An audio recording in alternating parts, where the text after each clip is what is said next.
হাইস্কুলৰ দিনতে চাইকেল চলাইছিলোঁ, তেতিয়াৰ পৰা আৰু চলোৱা হোৱা নাছিলে। আজি অকণমান চলালোঁ। চলাবলৈ লওঁতে আকৌ কুকুৰটোৱে অঘা পিটা কৰি আছে।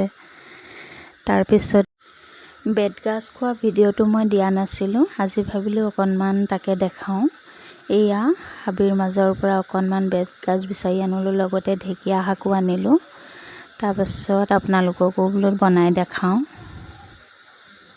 প্ৰথমতে মই কাঁইটবিলাক চাফা কৰি বগা অংশ উলিয়াই লৈছোঁ।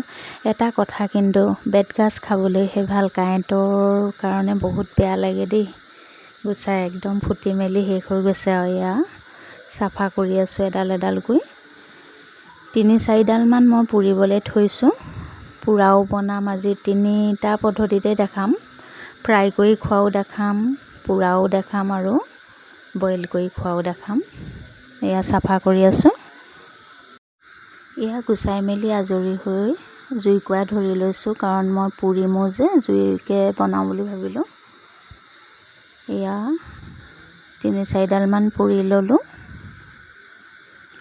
তাৰপিছতে বাকী নিমখ হালধি দি মেলি এয়া প্ৰথমে মই নহৰু আৰু পিঁয়াজ অকণে ভাজি আছোঁ।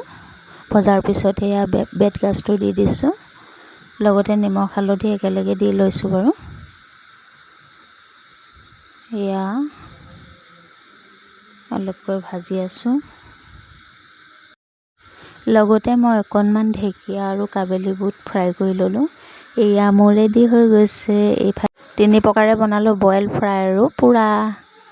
লগতে কমকৈ মাছ অকণ আনিছিলোঁ, তাকো ফ্ৰাই কৰি ল'লোঁ। এয়া ভাত ৰেডি হ'ল মোৰ। খাবলৈ এতিয়া বহোঁ। মই খাবলৈ বহিলোঁ। খাই লওঁ ভাত পানী। আজিলৈ শুভৰাত্ৰি জনাইছোঁ সকলোকে।